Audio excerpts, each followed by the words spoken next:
These are loving relationships. Yeah. Sex is part of it, but that's not a focus. But was it a physical relationship where you both were just attracted to each other? I know you might notice that my face still carries some swelling these days, and trust me, I've been icing nonstop. Recovery from my neck lift hasn't been the smoothest ride. Like so many working moms, I pushed myself too far on my daughter's birthday, overdoing everything until my face was swollen beyond control.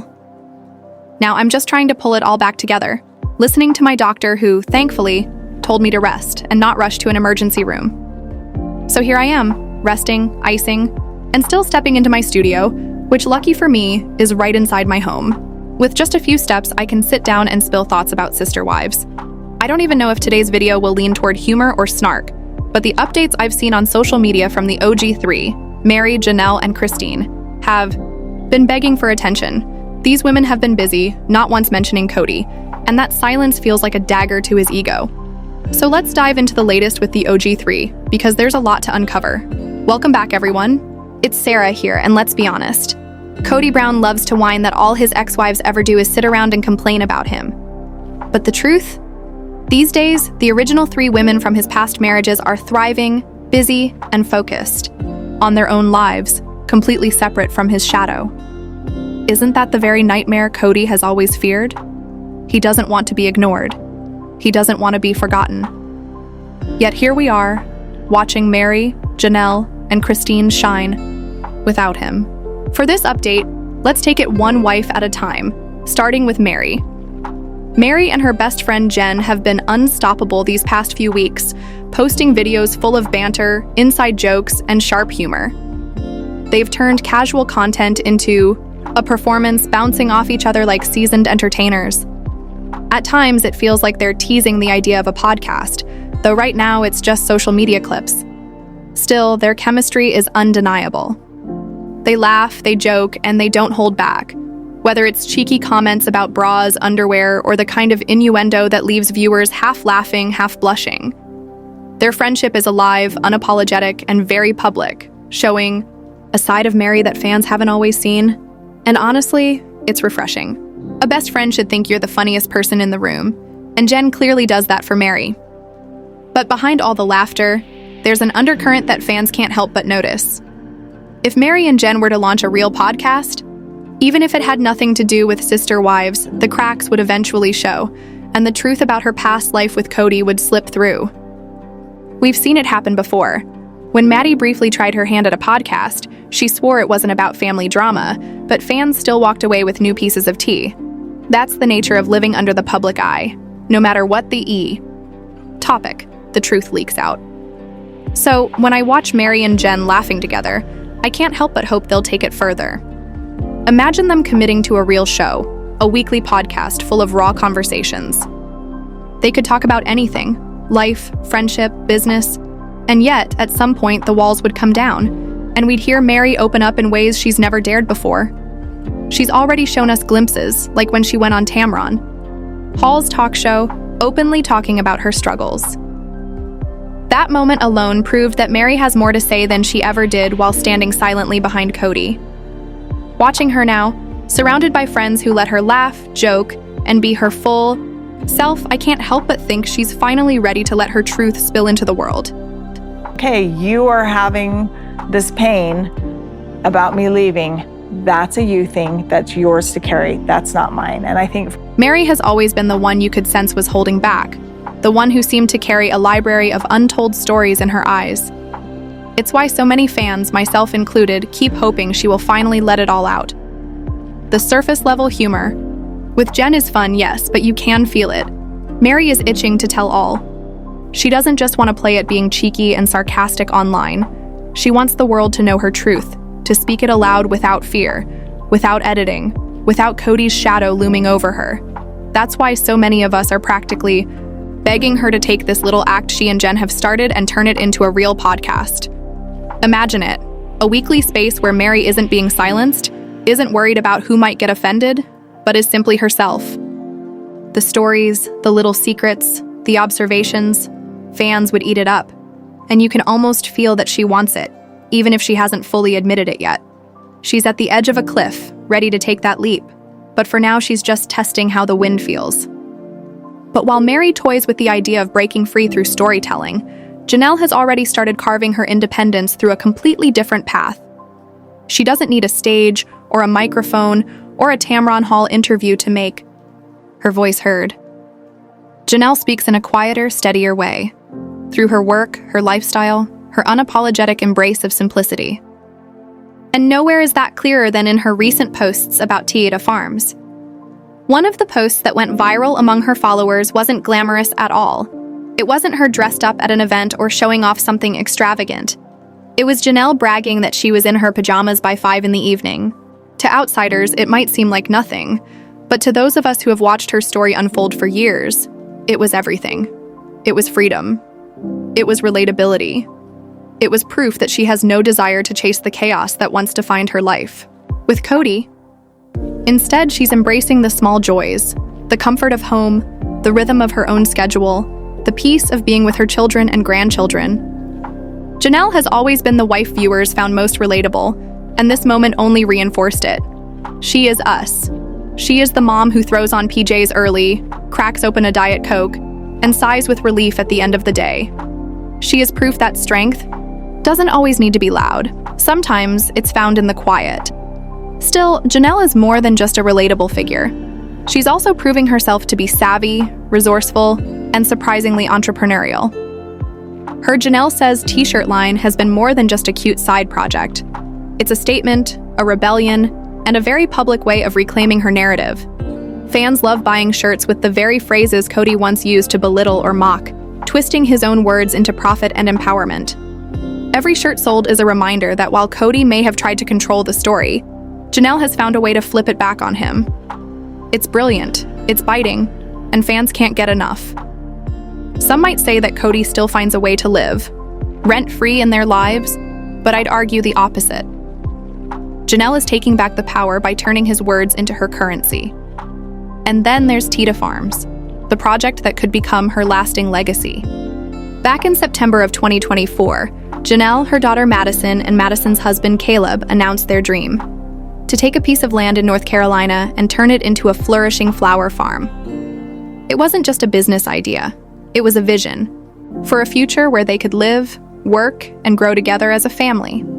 They dreamed of a compound filled with gardens, event spaces, and a sustainable business that would outshine every failed Brown family venture of the past. Fans were ecstatic.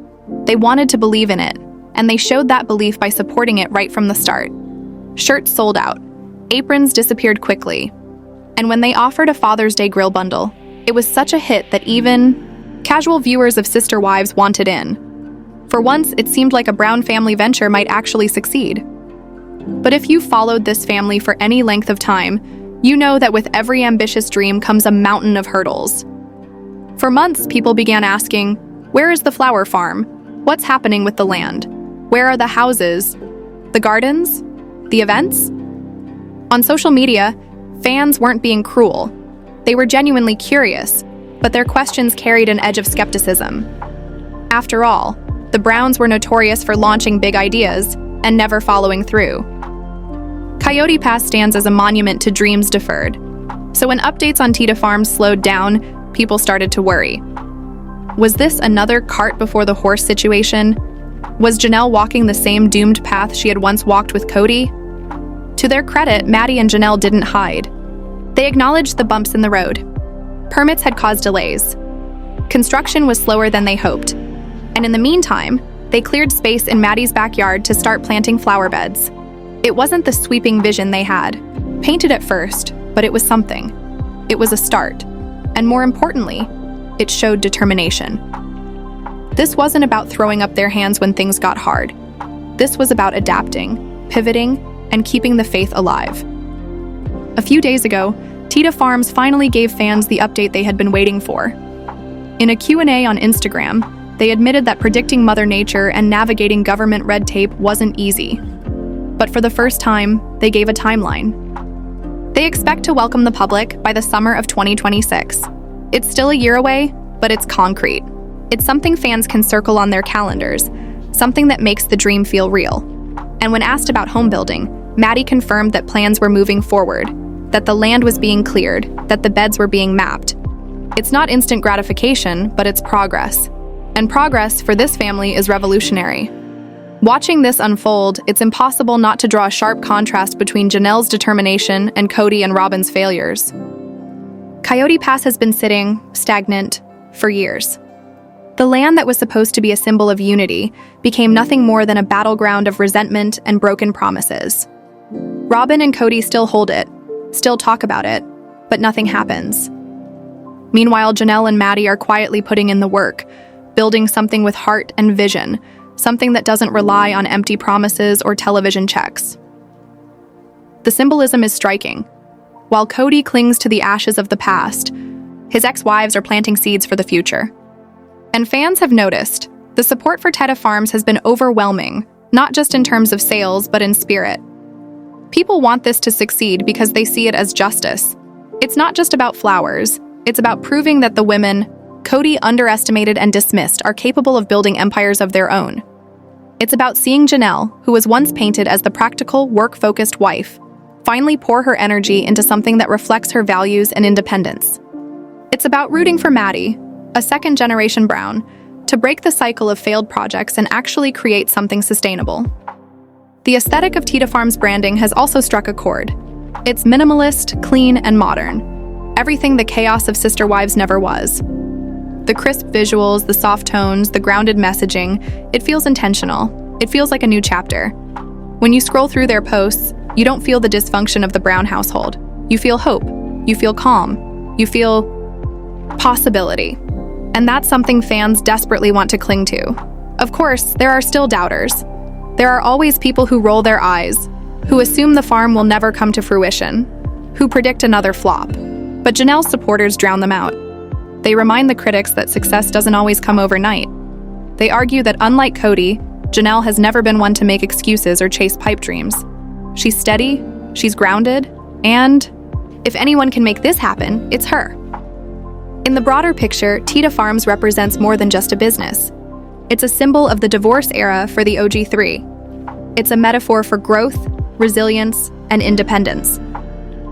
While Kody and Robyn remain mired in bitterness and excuses, Janelle is literally cultivating new life. She's building a future not defined by the past, but by what she chooses to create today. And fans love her for it. They see her not just as a former wife of Kody Brown, but as a woman in her own right, capable, inspiring, and relatable. Every flower that blooms on Teta Farms will carry meaning. It will say, you can walk away from toxicity, you can endure heartbreak, you can start over, and you can thrive. That's why this story resonates so deeply. It's not just about the Browns anymore. It's about anyone who has ever left behind something broken in search of something better. So while Kody may still try to spin his narrative, while Robyn may still clutch at the illusion of family unity, the truth is clear. The women he left behind are building lives that no longer revolve around him. Meri is laughing, testing the waters of honesty and friendship. Christine is basking in the joy of new love and blended family happiness. And Janelle is planting seeds, literal and metaphorical, that will grow into something beautiful. The Urumai divorce era isn't just survival, it's transformation. And if Teta Farms becomes everything Janelle and Meri envision, it will stand as living proof that moving on was the best thing they ever did. The storm that had been brewing for months finally hit with full force, and no one was left untouched. Christine Brown's world seemed to glow brighter with every passing day, while Kody's crumbled under the weight of his own choices. When Christine announced her book, it wasn't just another memoir. It was the strike of lightning that illuminated the truth that Kody had worked so desperately to bury. She held nothing back. Her laughter, her tears, her confessions, and her triumphs poured onto the page like fire, setting ablaze years of suppressed pain. The announcement shook fans, friends, and the entire Sister Wives universe to its very core. The ex-wives, once shackled to a broken family system, were suddenly thriving in their divorce era. And it was more than just survival, it was rebirth. Christine's eyes sparkled with a kind of joy that viewers hadn't seen in decades. She wasn't just telling her story, she was reclaiming it. The book didn't just speak of her escape from Kody, it revealed how suffocating her years had been. For Christine, leaving wasn't simply walking away. It was peeling herself free from the sticky web of manipulation and control. Page after page, she unleashed the truth, painting vivid portraits of late-night arguments, money disputes, and the aching loneliness of being invisible in a plural marriage. She admitted how many times she cried herself to sleep while Kody favored Robin, how her children noticed the neglect even when she tried to shield them, and how she finally realized that waiting for Kody's love was like waiting for rain in the desert. The fans devoured every word, shocked yet vindicated. They had seen glimpses of her pain on the show, but here it was, raw and unfiltered. As the book spread like wildfire, Kody's rage grew. He paced in his office, gripping his thinning hair, muttering under his breath about betrayal. He insisted Christine was twisting the truth, but deep down he knew it wasn't lies that hurt him. It was the exposure. For years, Kody had spun his own narrative, portraying himself as a misunderstood patriarch juggling the impossible. But Christine's voice cut through that narrative like glass, reminding the world that his neglect and arrogance had consequences. The truth wasn't just whispered anymore, it was written, bound, and displayed on shelves across America. And worse, it was selling. Christine's name climbed the bestseller lists while Kody's reputation sank further into the mud. Fans online turned Christine into a symbol of empowerment. Social media was flooded with memes, edits, and viral clips of her laughing alongside David Woolley, her new husband, contrasted against footage of Kody's scowls. The public had chosen their hero, and it wasn't Kody. Christine's book tour became an event in itself. Women packed bookstores cheering her on, thanking her for her honesty and sharing their own stories of toxic marriages and hard-won freedom. Every signing felt like a rally, a collective celebration of independence. Christine stood on stage, microphone in hand, tears threatening to fall as strangers hugged her, calling her brave, calling her strong. She smiled, often overwhelmed, but always grounded, always radiant. David watched proudly from the sidelines, offering quiet support, his presence a stark reminder of how love was supposed to look. The contrast between David's steady devotion and Kody's volatile selfishness could not have been sharper. Back in Flagstaff, Robin grew restless. She scrolled through article after article, seeing Christine's face plastered everywhere. Each headline felt like a dagger, because no matter how hard she tried to play the victim, the world wasn't buying it anymore. The sympathy that had once shielded her was gone, replaced by suspicion, anger, and mockery. Robin's tears, once powerful tools of manipulation, now read as crocodile cries to viewers who saw right through her. She felt trapped in her own home, burdened with Kody's moods, Aurora's drama, and the constant financial strain. Coyote Pass loomed like a cursed wasteland, a dream that turned into a nightmare. And while Christine was basking in applause, Robin sat in silence, nursing her grievances and watching the empire she thought she secured crumble to dust. Meri, too, had entered a new chapter. Her bed and breakfast flourished as fans rallied to support her business, booking rooms not just to stay but to stand in solidarity. She poured herself into her work, finally channeling her independence into something tangible. She was no longer the woman waiting on Kody's scraps of affection. The divorce era had taught her that self-worth couldn't come from someone else's approval, especially not a man who had disregarded her for years. Janelle, on the other hand, leaned into her practical strength. Financially savvy and unafraid, she invested smartly, secured her independence, and showed the world what resilience looked like. She wasn't bitter, she was focused, building a stable future for herself and her children, free from the chaos Kody always carried. Together, the OG3, Christine, Meri, and Janelle, became a force of inspiration. They weren't just surviving after Kody, they were thriving in ways he could never have imagined. Their strength was their revenge, and their laughter was their victory song. Fans dubbed them the real sister wives, the ones who had endured, escaped, and flourished. The show that once revolved around Kody's ego now revolved around the women, who refused to let him define them any longer. And with every win they celebrated, Kody's shadow shrank. But Kody wasn't done. He couldn't let go, couldn't accept defeat. His pride, bigger than any mountain, kept him spiraling. He ranted on camera, demanded loyalty from Robin, and lashed out at his older children, blaming everyone but himself. He couldn't understand why the world saw him as the villain when he had always believed himself to be the misunderstood hero. But perception is reality, and reality was finally catching up to him. The court sided with Christine and Janelle in property disputes, leaving Kody with less power and less control. The finances he once held over their heads slipped through his fingers, and with every legal loss, he grew more desperate. Christine's book only made things worse. Inside, she revealed not only the emotional scars, but also the financial battles. How Kody had manipulated accounts, pressured her into investments, and left her to pick up the pieces. Fans gasped, furious at the betrayal, demanding accountability. Suddenly, Kody wasn't just a failed husband, he was painted as a financial saboteur, a man who prioritized his ego over his family's stability. The fallout was brutal. Sponsors distanced themselves, TLC producers leaned heavily into the women's narratives, and public opinion hardened like cement. Kody had become a cautionary tale of narcissism and downfall, and there was no coming back. Meanwhile, Christine's life sparkled. She and David traveled, laughed, built a new home filled with warmth. Her children felt the difference too. Where once they saw their mother drained and weary, now they saw her radiant and confident.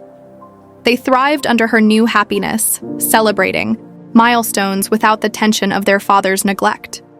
It was healing not just for Christine, but for her entire family tree. Breaking free from Kody had been painful, but it opened doors to joy that had always seemed out of reach. The irony of it all was that in trying so hard to control his wives, Kody had lost them entirely. The more he clung to Robyn, the more suffocated they both became. Their marriage, once painted as the grand love story, now looked more like a cage. Robyn's sobs no longer moved audiences, they irritated them. Kody's outbursts no longer shocked, they disgusted. The golden couple of polygamy had become its greatest tragedy. By the time Christine's book topped the charts, the narrative was sealed. The ex-wives weren't victims anymore, they were victors. Their thriving post-Kody lives became the centerpiece of every conversation, while Kody and Robyn's isolation deepened. It was a reversal no one could have scripted better. The women who once doubted their worth now walked boldly into their futures, while the man who thought he was the sun found himself eclipsed, forgotten, and left in the shadows of his own making.